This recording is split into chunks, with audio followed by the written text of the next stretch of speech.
नमस्कार दोस्तों, स्वागत है आपका आज के मुख्य समाचारों में, जिसमें दिन भर की चुन चुन के बड़ी खबर आपके लिए लेके आए हैं। जिसमें सबसे पहली बड़ी खबर में आपको बताएंगे कि बहुत दिनों बाद फिर से एक बार दहाड़े राहुल गांधी और प्रधानमंत्री मोदी को घेरते हुए कहा कि देश को बर्बाद कर रहे हैं पीएम मोदी।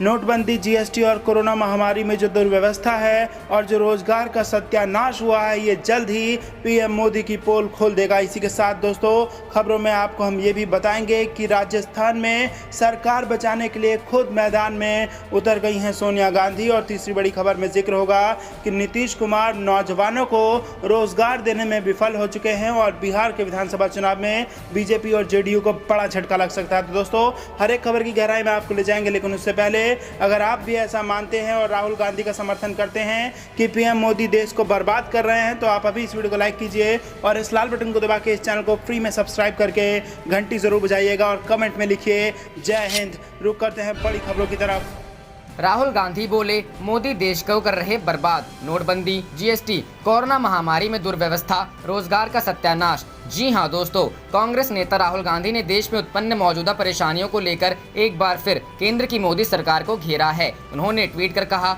मोदी देश को बर्बाद कर रहा है। नोटबंदी, जीएसटी, कोरोना महामारी में दुर्व्यवस्था, अर्थव्यवस्था को और रोजगार का सत्यानाश। उनकी पूंजीवादी मीडिया ने एक मायाजाल रचा है। ये भ्रम जल्दी ही टूटेगा। गौरतलब है कि देश में कोरोना महामारी बेहद तेजी से बढ़ रही है। देश में हर दिन कोरोना के करीब 50,000 केस सामने आ रहे हैं। वहीं जो अर्थव्यवस्था पहले से ही बिगड़ी हुई थी, वह कोरोना महामारी की वजह और पाताल में चली गई है। इन सभी चीजों को पटरी पर लाने के लिए केंद्र की मोदी सरकार को बड़े फैसले लेने की जरूरत है। लगातार राहुल गांधी इन मुद्दों को उठा रहे हैं और केंद्र की मोदी सरकार से छोटे व्यापारियों को राहत पैकेज देने की मांग कर रहे हैं लेकिन केंद्र की मोदी सरकार इस दिशा में कोई कदम नहीं उठा रही है। उधर आम जनता भी कोरोना महामारी से बेहाल है। कोरोना महामारी की वजह से लगाए लॉकडाउन के चलते देश में लाखों लोग बेरोजगार हो गए हैं। कई मेहमानों से राहुल गांधी गरीब जनता के खाते में सीधे पैसे डालने की मांग कर रहे हैं, लेकिन उनकी इस मांग को भी सरकार ने अनसुनी कर दी। बावजूद इसके राहुल गांधी आम जनता की आवाज उठा रहे हैं। नोटबंदी और जीएसटी जैसे मुद्दों को लगातार उठाते रहे हैं। इससे पहले बुधवार को एक अन्य ट्वीट में उन्होंने राफेल का मुद्दा उठाया था। उन्होंने ट्वीट कर राफेल खरीद को लेकर मोदी सरकार से सवाल पूछे थे। उन्होंने पूछा था कि प्रत्येक विमान की कीमत 526 करोड़ की बजाय 1670 करोड़ क्यों दी गई? 126 की बजाय सिर्फ 36 विमान ही क्यों खरीदे? एचएएल की बजाय दिवालिया अनिल अंबानी को 30,000 करोड़ का कॉन्ट्रैक्ट क्यों दिया गया? रुख करते हैं अगली खबर की तरफ। राजस्थान में सरकार बचाने के लिए खुद आगे आई सोनिया गांधी। जी हां दोस्तों, कांग्रेस अध्यक्ष सोनिया गांधी राजस्थान में गहलोत सरकार को बचाने के लिए खुद सामने आई हैं। वह आज मामले को लेकर पार्टी के राज्यसभा सदस्यों के साथ डिजिटल बैठक करेंगी। हालांकि इस बैठक में कोरोना महामारी की स्थिति, वर्तमान राजनीतिक हालात, चीन के साथ तनाव और कई अन्य मुद्दों पर भी चर्चा हो सकती है। इन मुद्दों पर हो सकती है चर्चा। सूत्रों के मुताबिक सोनिया की अगुवाई में यह बैठक गुरुवार सुबह प्रस्तावित है। माना जा रहा है कि इस बैठक में कोरोना महामारी से संबंधित हालात, राजस्थान के राजनीतिक संकट की पृष्ठभूमि में मौजूदा राजनीतिक परिस्थिति, लद्दाख में चीनी के साथ गतिरोध और अर्थव्यवस्था की स्थिति पर मुख्य रूप से चर्चा होगी। राजस्थान विधानसभा का सत्र 14 अगस्त से। इधर राजस्थान में विधानसभा सत्र को लेकर राजभवन व सरकार के बीच जारी गतिरोध बुधवार रात समाप्त हो गया। सरकार के संशोधित प्रस्ताव पर राज्यपाल कलराज मिश्रा ने विधानसभा सत्र 14 अगस्त से बुलाने को मंजूरी दे दी। राजभवन के प्रवक्ता के अनुसार राज्यपाल मिश्रा ने राजस्थान विधानसभा के 5वें सत्र को मंत्रिमंडल द्वारा भेजे गए 14 अगस्त से आरंभ करने के प्रस्ताव को स्वीकृति दे दी है। फिर सुप्रीम कोर्ट पहुंचे विधानसभा अध्यक्ष सीपी जोशी। वहीं विधानसभा अध्यक्ष सीपी जोशी फिर सुप्रीम कोर्ट पहुंचे हैं। उन्होंने हाईकोर्ट के आदेश को चुनौती दी है। इससे पहले राजस्थान में चल रहे सियासी घमासान के बीच राजस्थान विधानसभा अध्यक्ष डॉक्टर सीपी जोशी ने बुधवार शाम राजस्थान के राज्यपाल कलराज मिश्रा से मुलाकात की। राहुल को अध्यक्ष बनाने की मांग। यदि आपको याद हो तो कुछ दिनों पहले ही सोनिया ने कांग्रेस के लोकसभा सदस्यों के साथ डिजिटल बैठक की थी, जिसमें पार्टी के ज्यादातर सांसदों ने राहुल गांधी को फिर से पार्टी अध्यक्ष की जिम्मेदारी देने की मांग की थी। आपको बता दें कि कांग्रेस नेता राहुल गांधी को पार्टी की कमान देने की आवाज समय समय पर देती रहती हैं। पिछले दिनों कांग्रेस के वरिष्ठ नेता और उत्तराखंड के पूर्व मुख्यमंत्री हरीश रावत ने मांग की है कि राहुल गांधी को पार्टी का अध्यक्ष पद दिया जाना चाहिए।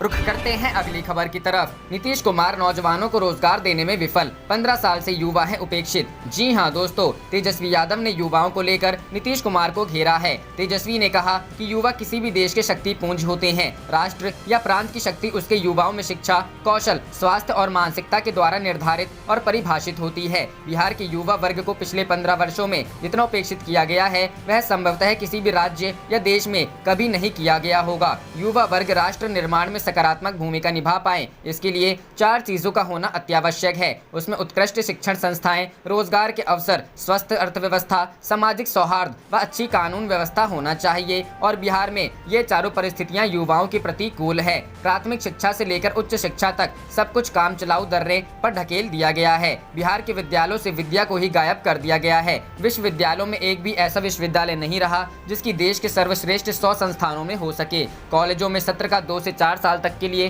पीछे चलना एकदम आम बात है। नीतीश राज में रोजगार व नौकरियों की बात ना ही की जाए तो बेहतर हो। बेरोजगारी का अंदाजा किसी परीक्षा स्थल या बहाली के लिए ट्रेनों, रेलवे स्टेशन के प्लेटफॉर्म की खचाखच स्थिति और युवाओं के संबंधित शहर में लगने वाले मजमे में ही लगाया जा सकता है। एक सीट के हजार आवेदन आते हैं। प्रबंधन व इंजीनियरिंग के छात्र चपरासी और सफाई कर्मी की नौकरी पाने का आवेदन करते हैं। पूरी शिक्षण व्यवस्था को माफिया की तरह करने वाले निजी स्कूलों व संस्थानों की दया पर छोड़ दिया गया है, जो शिक्षा व्यवस्था देख के भविष्य और युवा वर्ग को उड़ान भरने के लिए पंख देता है। इस भ्रष्ट सरकार ने उसी के पंख कतर दिए हैं। गुणवत्तापूर्ण शिक्षा की पहुंच को मुट्ठी भर समृद्ध लोगों तक सीमित कर दिया गया है। अर्थव्यवस्था की स्थिति नौकरियों के अलावा रोजगार के अन्य विकल्प खोलता है। युवा वर्ग उद्यम क्षेत्र की ओर बढ़कर अपना भविष्य संवार सकता है, अन्य युवाओं के लिए रोजगार के अवसर पैदा कर सकता है। सामाजिक सौहार्द व कानून व्यवस्था की अच्छी स्थिति के अभाव में कोई भी सामाजिक व आर्थिक क्रियाकलाप अपने वांछित उद्देश्य की पूर्ति नहीं कर सकता। आए दिन बिहार में सामाजिक सौहार्द बिगाड़ने वाली घटनाओं को अंजाम दिया जा रहा है।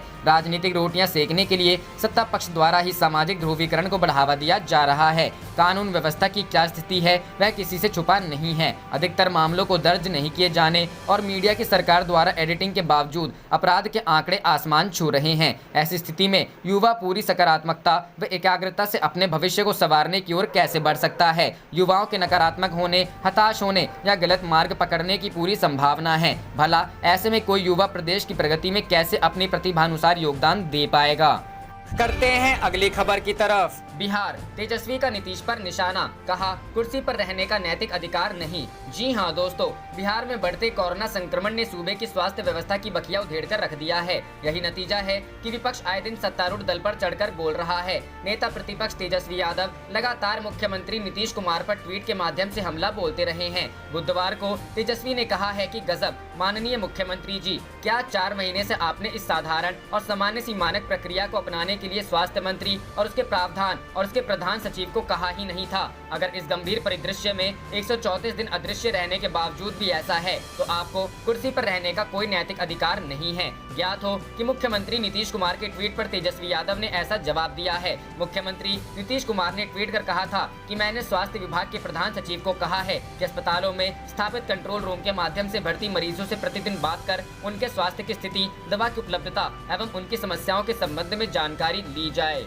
रुख करते हैं अगली खबर की तरफ। चिराग का नीतीश कुमार पर फिर निशाना, कहा सुशांत मामले में सीएम की खामोशी से निराशा। जी हां दोस्तों, लोक जनशक्ति पार्टी के अध्यक्ष चिराग पासवान ने सुशांत सिंह राजपूत मामले में ताज़ा घटनाक्रम के सामने आने के बाद सीबीआई जांच की अपनी मांग फिर दोहराई है। मंगलवार को पटना के राजीव नगर थाने में सुशांत के पिता द्वारा एफआईआर दर्ज करवाने के बाद न्यूज 18 से बातचीत में चिराग पासवान ने कहा कि एक पिता से बेहतर अपने बेटे के मानसिक हालात को कोई नहीं जान सकता। उनके पिता के सिंह ने कहा कि 2013-14 से पहले सुशांत पर कोई मानसिक दबाव नहीं था और वो सामान्य जीवन व्यतीत कर रहे थे, लेकिन क्या कारण था कि वो अचानक मानसिक तौर पर दबाव में आ गए? किस मजबूरी में उन्होंने यह कदम उठाया? क्या कोई षड्यंत्र है? यह जांच का विषय है, इसलिए सभी विषय की जांच होनी चाहिए। चिराग ने कहा कि सुशांत के परिवार वालों के एफआईआर के बाद नया पहलू सामने आया है, क्योंकि अभी तक नेपोटिज्म, ग्रुपिज्म और नेक्सस की बात हो रही थी। हर पहलू की जांच होनी चाहिए। उन्होंने यह भी कहा कि कई एजेंसियों की जांच से अच्छा है कि सीबीआई से जांच हो। मुंबई पुलिस मामले की जांच पिछले 40 दिनों से कर रही है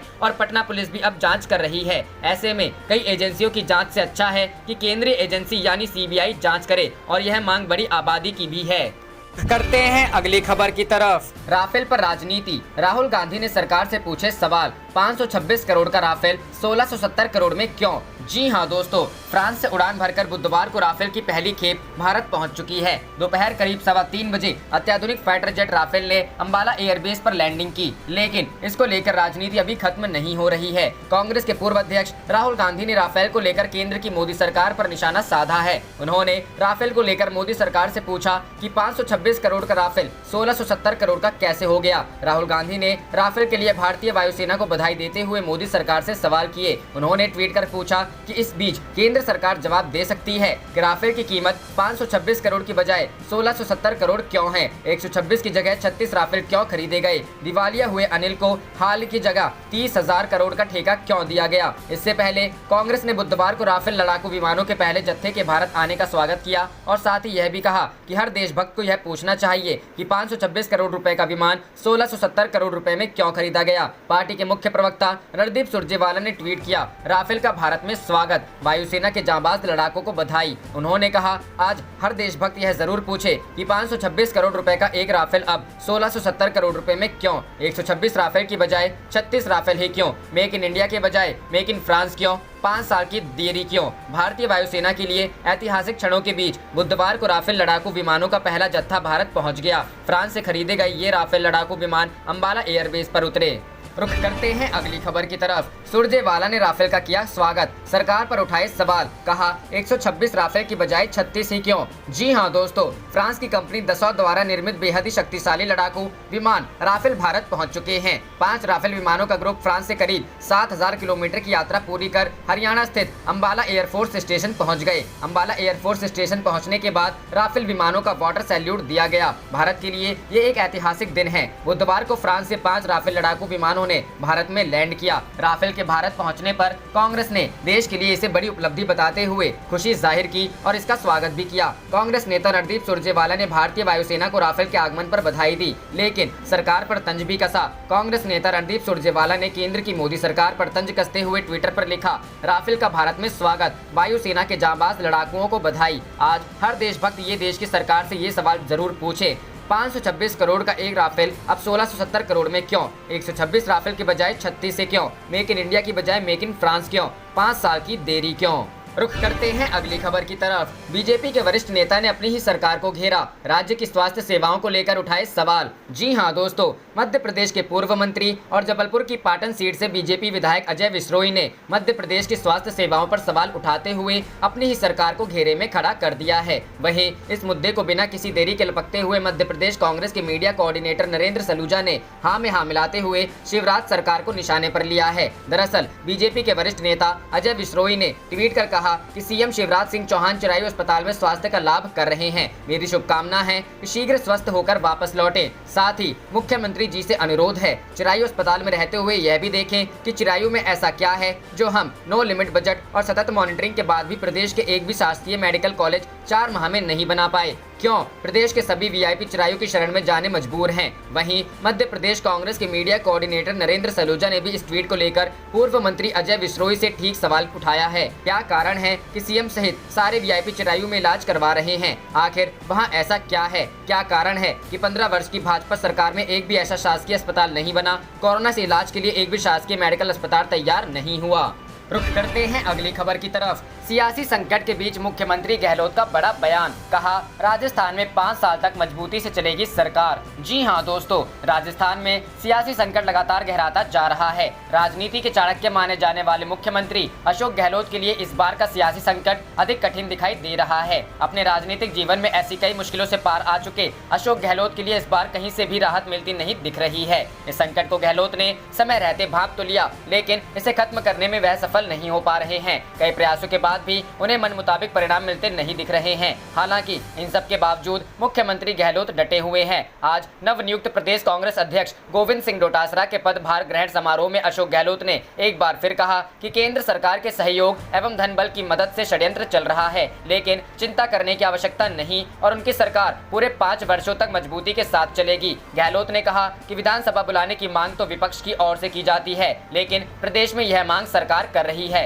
इस दौरान अशोक गहलोत ने उन्होंने कहा कि हमारे में आगे का मुकाबला करने का दमखम है। पूरे 5 सालों तक मजबूती के साथ राजस्थान में सरकार चलेगी। इसके साथ ही आपको बता दें कि राज्यपाल कलराज मिश्रा ने एक बार फिर विधानसभा सत्र बुलाए जाने को लेकर मुख्यमंत्री अशोक गहलोत का प्रस्ताव खारिज कर दिया है। कलराज मिश्रा ने लगातार तीसरी बार सत्र बुलाने की फाइल को सरकार को वापस लौटा दी है। मुख्यमंत्री एक बार फिर राज्यपाल कलराज मिश्रा से मिलने के लिए राजभवन पहुंचे। कलराज मिश्रा से मुलाकात से पहले गहलोत ने कहा कि राज्यपाल ने विधानसभा सत्र बुलाने का प्रस्ताव तीसरी बार खारिज कर दिया है। वह क्या चाहते हैं यह जानने के लिए मैं राजभवन जा रहा हूं। मुख्यमंत्री अशोक गहलोत ने कहा है कि तीसरी बार राज्यपाल ने प्रेम पत्र भेजा है, अब मैं उनके साथ चाय पीने जा रहा हूं। क्या बात है। रुख करते हैं अगली खबर की तरफ। सबसे पहले जनता को कोरोना के भय से निकालें, फिर दीप जलवाएं, शंकराचार्य स्वामी स्वरूपानंद सरस्वती। जी हां दोस्तों, ज्योतिष एवं द्वारका शारदा पीठाधीश्वर जगत गुरु शंकराचार्य स्वामी स्वरूपानंद सरस्वती ने अयोध्या में इस समय राम मंदिर के निमित्त भूमि पूजन के मौके पर आयोजन को लेकर सवाल उठाए हैं। मध्य प्रदेश के परमहंसी गंगा आश्रम से जारी पत्र में उन्होंने कहा कि श्री राम जन्मभूमि तीर्थ क्षेत्र ट्रस्ट देवशयन के समय में बिना मुहूर्त मंदिर निर्माण आरंभ करा रहा है। दूसरी ओर महामारी पीड़ित देश से हर्ष प्रदर्शित करने के लिए दीपोत्सव का आह्वान किया जा रहा है। कहा कि वर्तमान में कोरोना का संक्रमण पूरे देश में हावी है, लोग विपत्ति में हैं। जब प्रतिदिन पीड़ितों के आंकड़ों में वृद्धि हो रही है तो बजाय स्वास्थ्य सुविधाएं बढ़ाने के लोगों से उत्सव मनाने की अपील करना उचित नहीं है। उन्होंने कहा कि भगवान श्री राम का मंदिर बनाए जाने से हमें कोई आपत्ति नहीं है, लेकिन भगवान की जन्मस्थली में गर्भगृह के आग्नेय कोण में बाल रूप की स्थापना की जानी चाहिए। शास्त्रोक्त विधि विधान से इसका निर्माण होना चाहिए। शंकराचार्य ने